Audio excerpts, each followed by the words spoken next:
Welcome back to The Big Show. It's Alex Belfield talking to my favourite people and big, whopping, massive stars, and Richard O'Brien's one of them. How are you? Good grief, I fit into that category. I'm extraordinarily pleased. How nice to see you, because you're one of those people that come into our lives and you offer us something brilliant, like the Rocky Horror Show, and you keep creating all kinds of things, and you're odd and you're peculiar, and people fall in love with you. Oh, good God. Well, I am odd and peculiar, aren't I? I have to own up to that. I think sometimes I look at myself in the mirror and I think, you know, you're a kind of cross between an alien and a tortoise. You sit in there somewhere, and you thought you were good looking. I do tend to, you know. We do. I'm sure we all do. We look in the mirror sometimes. You go, "Hello, you're looking cool." And other moments, you catch yourself in an unguarded moment somewhere, and you go, "Oh my God, who is that tired old fart over there?" And it's you. I don't think I've ever had one of those confident moments where I've looked in a mirror and actually thought I'm delicious. Oh, come on. You go, oh, yes, I think so. I'm out to boogie tonight. So when was the last time you looked in the mirror and thought that about yourself? Oh, about just 5 minutes before I came. When you were in the lift. Let's talk about your life, because there you were, born here, but brought up over there. I was brought up in New Zealand, which was wonderful, because Britain in the 40s, in fact, when I came back in the 60s, was still a class-ridden society. A lot of the class divides were not so much the aristocratic, who were by that time in the 60s losing their grip on that position. The money had gone, families had dispersed, working class heroes had come to the fore, the Beatles had happened, all that kind of stuff. It was actually working class people that clung on to this kind of benighted idea of class. I'm working class and I'm proud of it. Yeah, why are you proud of being working class? You are by default, perhaps, but to be proud of it, you know, it's like saying, I'm blonde and I'm proud of it. It's nonsense. It's madness. Hanging on to just all it did was keep the working class, the class system going, and buy into something which in New Zealand, if I get round to the point, is a classless society. I was really very grateful for being brought up in an egalitarian meritocracy, which is New Zealand. And what were you like as a child? I mean, were you funny and different and odd and peculiar, or did this happen later? I think I was probably always withdrawn. I think I went inside my head about age 6. I think I realised that I couldn't actually speak out about who I was and what I was when I was 6. It's a bit like knowing you're gay and not being able to tell anybody, really. It's awful, especially when you hit adolescence, puberty especially. And especially if you're living in a house where you know Dad is actually vehemently opposed to, that kind of stuff, a homophobe himself. And you find yourself in that situation. I wasn't luckily in that situation, but I was hiding away the transgendered nature of myself, because I knew I was on a hiding to nothing should I, open my mouth about it. And there was nobody going to be able to understand it. Why should they? So you go a bit mad, actually, is what happens. You go inside your head and you live most of your life inside your head. You know when they used to say about people, he's not really all there. He's nice, but he's not really all there. That was me. And do you think that transition would be easier today in 2009 to come out and be the person you want to be, or is it still difficult? That would depend entirely upon the parents, wouldn't it? On the emotional niceties and the kindness and the good heart of the parents, because to have someone who imagine it in empirical terms. Imagine if you had a hermaphrodite born to you as a child. I mean, not only for the child itself is it kind of like a horror too, because you don't know, and for the parents, because at some stage they have to make a decision, don't they? Are we going to bring this child up as a boy or a girl? Now, do we take surgical methods to bring him up as a boy or a girl? Should we do that? And if we do, are we actually doing the right thing? It's a minefield, and of course there are more subtle kinds of variations which take place in the womb, I believe, chemical triggers and whatnot. I think that is where we get gay men and gay women from. I think that's something that shows us that we're on the continuum between the male and the female, and people like myself who spend most of their lives actually fighting and battling the girl and the boy inside, Either one or the other wants to become predominant and not being happy together. It's a bit like an awful marriage that you can't get a divorce from. So today, I mean, you look like a man, but inside, which way do I on look the like scale? a geezer? Well, not incredibly manly. Oh, yeah, I'm not- come on. You're not going to be playing rugby or kicking over trees, but on the scale today, what percent are you man and woman then? I don't know. All I wanted to do was be at peace with myself, to be me centered. That's what it's not no longer a question of male or the female. It's just to be me. And are you happy now? Yeah, sure. Yeah. Well, you've nothing to prove, and that's a good thing about you. You've had a great life and a successful life. Very privileged. And, yeah, very lucky to have made it a success. And once you are, it's easier then to go on and try other stuff.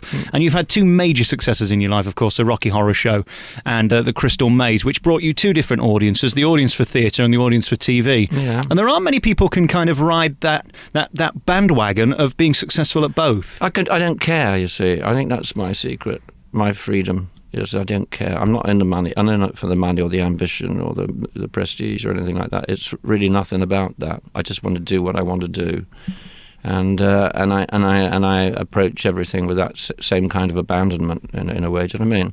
And it's a freedom which I think is useful for me anyway. Because I think if I did it, if I tried to approach it in the other way, I'd be discovered for the fraud that I really am. Do you know what I mean? And so what really are you then, Richard? What is this fraud inside you? I don't know. I do what I want to do as well as I can, and that's it's as simple as that.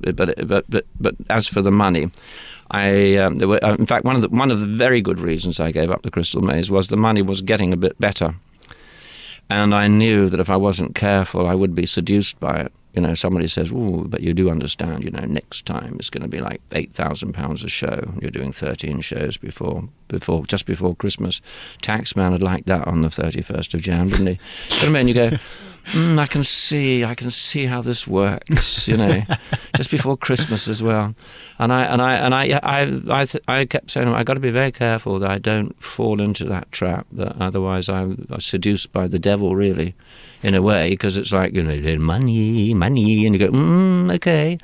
And it's not the answer always. I know it must sound, there's people out there that are really strapped and saying this, miserable bastard. I must come across as a complete and utter prat, but it's true. I didn't want to do it I didn't want to be seduced by any other external means away from doing what I really want to do, which is get enjoyment out of performing and acting and writing and doing those sort of things. So when you read about the likes of Anton Deck and Graham Norton and Jonathan Ross on his 18 million over 3 years, that wouldn't be of interest to you at all? I don't understand how Jonathan Ross is worth 18 million. He's a nice enough lad, and he is a lad, cheeky lad, mouthy lad, and he's, I just don't get it, quite frankly. I mean, good luck to him, I suppose one should say. But I don't understand it any more than I understood, for instance, Julia Roberts getting $19 million for a movie. It's beyond my comprehension, that kind of money. But you just said they're good luck to him. What about good luck to you getting your 8,000 an episode for Crystal Maze? I understand how it goes, but I don't want to buy into it. I really don't want to buy into it. It's not what drives me. And I hate to see. I hate to see naked ambition and naked greed in people's eyes. I don't... The thing is, though, your product wouldn't be any less good if you were paid more money for it. So what does it matter to the public? Because you're still giving a consistent product. Well, in my terms of the Crystal Maze for giving it up was if I knew if I stayed there much longer, I would no longer be the free person that I was. I wouldn't be able to do the movies that I wanted to do. I wouldn't be able to be so diverse in my approach to life, and I would have been a game show host, and by the default getting the money but limited in my choices. That's the way I was looking at it. You've done so much in theatre. The last time I saw you was as the child catcher in Chitty, which was a tremendous role, and you did it so well, and you looked so right for it. That role was certainly made for you. And then we look at the role that you created in Rocky and that musical. You're good at the creepy roles, if you don't mind me saying. I know. I don't like. I want to play the glamorous. I've only played a nice person once, and I did enjoy it. But there is something about playing the malevolent kind of creepy kind of person, and children love it. I mean, we love the wicked, witchy kind of queens and Snow White and various Grimm's fairy tales and all that. Rumpelstiltskin has a certain amount of appeal, doesn't he? And all those kind of creepy. It's true, and children love them. They go ooh factor, and I kind of enjoy it. I mean, Alistair Sim and Alec Guinness at their creepiest. In fact, when Alec Guinness did Alistair Sim in The Lady Killers, that's ghoulish at its best, isn't it? And all that, it's appealing. And of course we look at the Rocky Horror Show, which is back on the road and doing big business. That will never fail as a touring show, or whether it be on Broadway or in the West End. It has such great appeal, and I've never seen an audience care so much about it. Your fans truly love it, don't they? Yeah, it certainly does have a strong following. It's a universal tale. And it's a damn good night out. And if the band's rocking and the audience is laughing, you can ask for no more than that. But you do get more than that. I mean, there is some fine performances. David Badella is a very splendid Frankenfurter. There's no doubt about it. He has wit and intelligence and economy, and a God-given voice and a smile that goes from ear to ear. So that's that's good stuff. Chris Luscombe, who's directing it, directs it once again with economy and wit and intelligence, and bringing those values to the show is paramount. Otherwise, if we're not careful, it turns into a tacky indulgence, and it all falls apart. When you created this beast, did you think we'd still be talking about it 400 years later? No, but I'm incredibly pleased that we are. It is nice to have something like that, and be able to use it as a calling card, and say, "Oh, I did that." I remember Mel Smith's wife, Pam, was a friend of mine. And we were sitting watching it one night, and she turned around. She went, Richard, they can never take this away from you. And that's all she had to say, really. You go, that's right, they can't, can they? I mean, you said something earlier, which is so true. In the wrong hands, it could be done so badly. Because, I mean, let's face it, it's a camp fest, it's over the top, it's nonsense, it's silly, it's fun. But God, do we need that this year? Yes, well, we're not going to get on. We're not getting on to politics, are we? Moving we better not. into that. And we have somebody making decisions for the country who isn't elected into any position in Parliament. He's like the barroom bore. His name is, if you're wanting it, is Lord Meddlesome, and we don't know where he comes from or why he says I will be doing this, and I'm looking at the future. He? Who is this person? I don't know. I don't know. I don't get it. Who's the one who needs to go first? And do we need to worry more about Meddlesome, as you call him, or do we have to worry about Brown? Who's the problem here? Well, the problem goes back. The problem goes back to Ted Heath. He should have gone to the Tower. he should have been done for treason. And then we had the greed of the Thatcher years came in, and of course the country was ripe for this middle management, which is the Blair government, which they were middle management for the multinationals. That's all they were, and they didn't even do that very well. But they bowed down to their masters and licked their genitals and did all that kind of stuff. And Tony Blair now is walking around the world saying he's made the world a safer place. I mean, the man has some kind of messianic kind of delusion. I mean, I don't get it. A liar, a cheat. They're liars, cheats, and thieves. Our government at the moment. That's what they are. They steal. They're even going to go into your bank account. If your bank account hasn't been moved for a long time, say your mum sort of had put 50 quid away from you and forgot about it. And it's apparently that's now going to be his. So that's interesting, isn't it? And 40%. If the Tories wanted to get in, they just have to say we reduce inheritance tax to 10%. They'd walk it. They don't even have to have any other kind of platforms whatsoever. That's it. Well, it's odd and heartbreaking to think that your parents paid tax over many years and taxed on top of tax, and then when they give it to you, you get taxed again, most of it. I don't get it, and especially these days with the nuclear family, the way it's gone, and people no longer having the opportunity to get a house of their own, living with their parents and looking after their parents, and the parents pop their clogs, and these children now have to sell their home in order to pay the death duties, and then they're homeless. What kind of a society is that? That's a sick society. Are you questioning living here now? I mean, is there ever a possibility you would go back down under? Oh yeah, I'd love to be in New Zealand. I love it dearly. It's a good country. We were at the forefront of so much good things. We're the first country in the world to give women the vote without them having to chain themselves to railings or anything like that, or throw themselves in front of racehorses. We introduced the welfare state, and Irene Bevan takes the accolade for it in Great Britain, but I believe the model was already in place in New Zealand. One of the first countries in the world to give same-sex marriages their approval. But I have to sit on a plane for 3 days to get there. That's the trouble. You don't have to be 3 days on a plane. No. You can do it in 28 hours. No, I'm no good sitting for that long. It's just too long. I need to do it in about 4 weeks with about 4-hour gaps. That is a nice way to do it, actually. And I would like to see that. I would like. Perhaps one of the good things about the green policy and carbon emissions and all the rest of it is that there will be less air flight. And maybe we will go back to the sea to get around the world. That'd be lovely. Sea voyages are delightful. Before we go, are you all right? Everything good in your life? Anything else we need to talk about in terms of you? No, I'm fine at the moment. My son's arriving from Canada today. He's coming over to see the last show of The Stripper at Hornchurch this coming Saturday.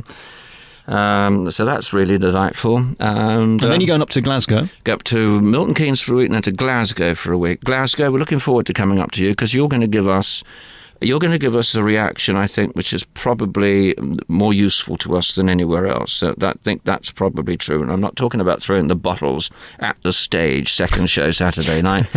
But, we're down in the southeast. It's very difficult to gauge the audience's reaction because we're down here in the southeast. I'd like an honest opinion from you chaps up there, please. So they don't do much down in the south? Well, we're fine, but we do all approach it in a slightly different kind of way. It is a little unique country, the southeast, isn't it? With its own privileges and whatnot, which really does cheese off the rest of the country, and quite rightly so. So looking forward to that. I don't know much about it because I'm from the north, you see. Oh. So I only come down here to visit people like you. Do you? I grew up watching the Crystal Maze and I was fascinated watching you. I can't be the first person to say it's just interesting before you even say anything or do anything, the way you moved and your mannerisms. You are completely unique. Congratulations on that. Oh, I just, what can I do? It comes with the package. All right, let's do some business for you. The Rocky Horror Show is on the road and doing well because they tell me that touring theatre is amazing this year and theatres are full and everybody's doing... The truth is it can't be as busy as it was last year. I don't care what they tell me about the West End. How are you doing? We were doing with the Stripper. We're doing exceptionally well, as it happens. But we are playing at Hornchurch, which is a 500-seater, and they do have their regular audience. However, we're doing above and beyond what they normally do for the first play of the season, so that's good. So we're happy there. But I agree. I mean, if the money's not there, it's all very well, flying the flag of optimism, which is, the economy's about to recover. It was as, yes, on the day 1,700 were fired. It doesn't really make sense, does it? No, it's a madness. So I guess it's tough all over. I would like to find a way that we all of us that contribute to the theatre could find a way to take less and cut ticket prices. I think we'd all benefit in the end, and certainly the theatre would benefit from the end because young people going to the theatre, may want to become part of the theatre tomorrow, one way or another. It may inspire them to creativity, and there's nothing wrong with that. But if they can't afford to go, they're not going to get that opportunity to witness the magic that happens. The lights go down and the orchestra strikes up, and suddenly that's that kind of wonderful feeling of, woo, we're on a journey. Is it still a thrill when you stand in the wings and you hear the orchestra? Oh, yes. You could have played that a little tighter. Always thinking, always editing. Yes. A little more hi-hat there, please. That must be a problem for somebody like you, especially when it's your own show, let alone when you're in it, that you've got so many things on your mind, from the scenery to the lights to the music to the cast to the words. Interfering is what you're saying, isn't it? Yes, exactly. It is exactly what I mean. It's what I've been up to for the last 4 or 5 weeks. I've been playing a small role in The Stripper to make sure that I was there every night, every rehearsal. But, I am, the guy goes to direct and I'm going, oh, well, I said, I wonder, or, don't like that colour. Are you sure about that? Could be a little louder, all that kind of stuff. But I suppose it's your baby, isn't it? And you care a lot about it. I do. I care desperately about what we're doing. And it has to be, at the end of the day, excellence. And it has to be art. And it has to be a real return on somebody's investment for their ticket money. You know what I mean? That they leave and they go, well, that was worth every penny, and made this week a nicer week. That's kind of cool. Yeah. When people leave The Stripper, I want to get them to say, that was the coolest night I've ever spent in my entire life. Go, oh, yes.